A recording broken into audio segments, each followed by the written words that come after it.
అండి, ఇవాల్టి మన స్పెషల్ నూడిల్స్ పిజ్జా. అవాక్కయ్యారా? అవాక్కవ్వకండి, ఇది కూడా చాలా టేస్టీగా ఇంట్లో ఎలా చేసుకోవాలో చూసేద్దాం.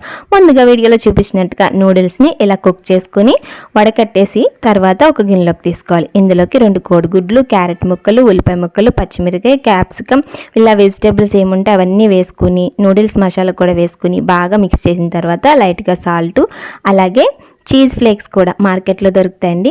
వీటన్నిటిని రెడీ చేసుకుని పెనం మీద ఆయిల్ వేసుకుని ముందుగా మిక్స్ చేసుకున్న నూడిల్స్ అన్నిటిని పిజ్జా షేప్లో వేసుకుని పైన చీజ్ ఫ్లేక్స్ వేసుకోవాలి.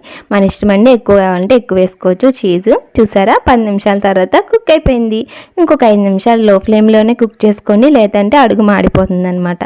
ఇలా చేసి పెట్టండి, పిల్లలు పెద్దలు తిని అవ్వాల్సిందే, మమ్మీ సూపర్ అంటారండి.